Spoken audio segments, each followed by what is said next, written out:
Zdravím, tu Erik. Máme tu Citroën C5X7, ktorému treba doplniť aditívum do paliva, lebo vypisuje, že už má nízku hladinu. Takže sa mrkneme na to. Pozrieme to.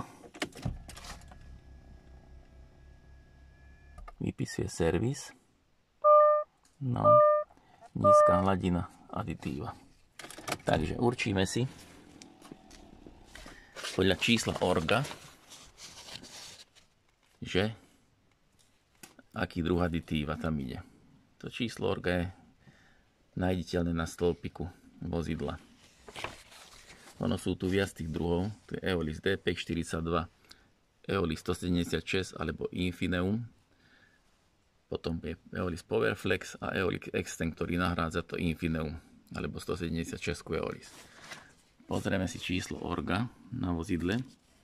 To je toto. Takže toto má 12244 a Eolix Extend na Citroën C5 sa používa od čísla 12076. Takže do tohto patrí Eolix Extend, ktorý je aj zakúpený už. Je to tuto, aj s plniacou sadou. Plní sa to, tuto už som koleso demontoval, aby to nezavadzalo aj ten spodný kryt. A plní sa to, tu je nádržka do tejto hadici, ktorá sa sníme dole z tej nádržky.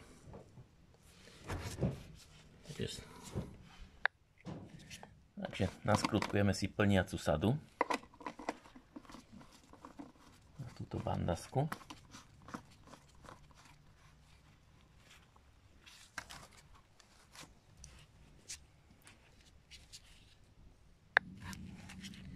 Druhý koniec nasadíme na túto hadicu,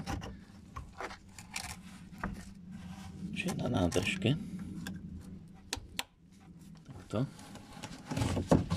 Prevlečieme takto do vrchu. Túto hadicu môžeme nasunúť senka a dáme si pod tú fľašku. Aj keď náhodou pretečie, že by ho bolo viac, tak aby to odplynulo do tohto. Momentík.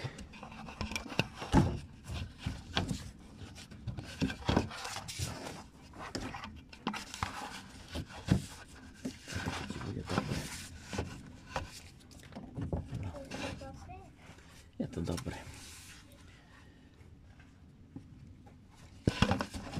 Bude to aj vidieť asi trošku, no. A teraz odvineme bandasku. Začneme púšťať Eolis do nádržky. Takto. No už to vteká.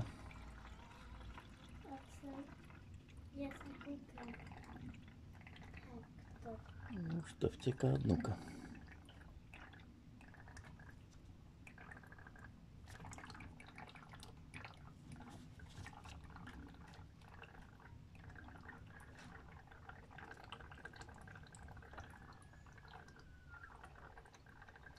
Je to 3 litre, tak uvidíme, či to bude dosť do tejto nádobky.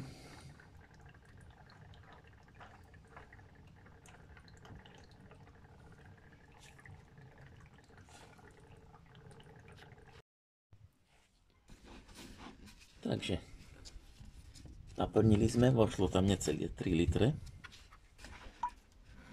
Eolisu.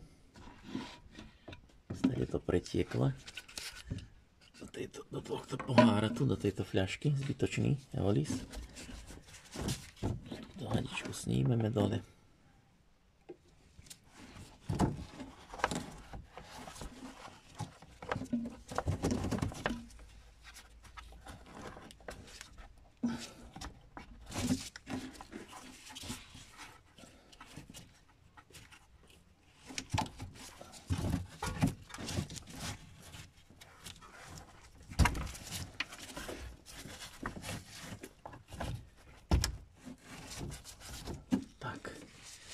Je to doplnené.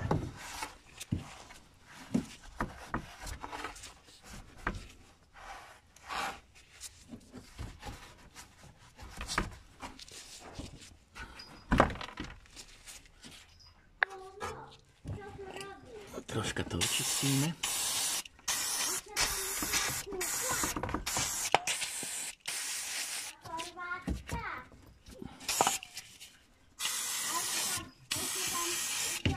Tak. Takže aditívum je doplnené, je to zakrytované od spodu. Takže môže sa nahodiť koleso teraz.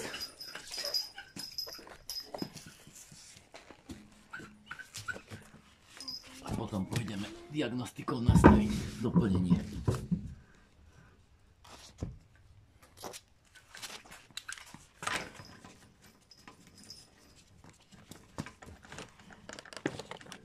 Môžem ti pomôcť? Čo, Matúško, chceš pomôcť? Hej. Môžem? Potom, keď budeme vymieňať kolesa zimné, potom mi pomôžeš. Aj. No. Tak toto nastav. Tak aditívum je doplnené. Napojil som auto na Diagbox a ideme si nastaviť doplnenie aditíva. Neviem, či to takto bude vidieť, ale dáme počítač riadenia motora.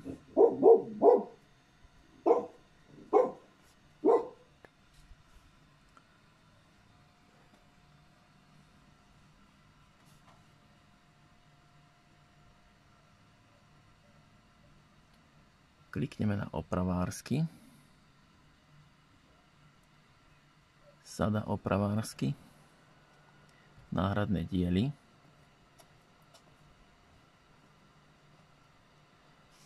A hľadáme tuto.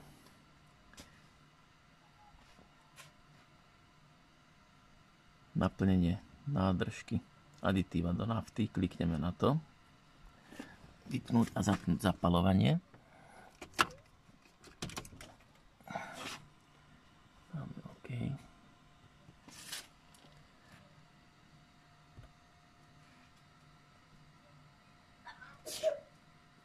Na zdravie.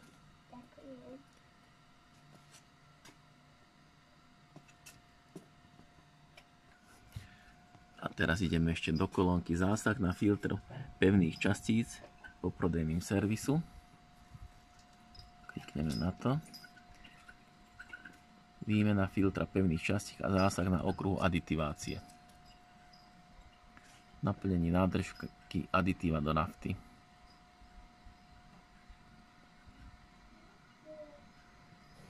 Túto operáciu urobte po naplnení nádržky s aditívom do nafty. Takže to sme urobili. Načítanie hodnôt dokončené. OK. Dobre. Tak si ešte prebehneme vyhľadávanie závad.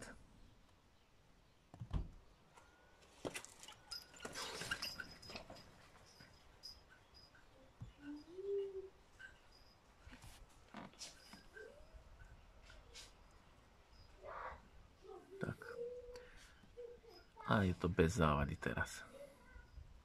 Takže aditívum je doplnené a môže to behať zase nejakú dobu. Majte sa.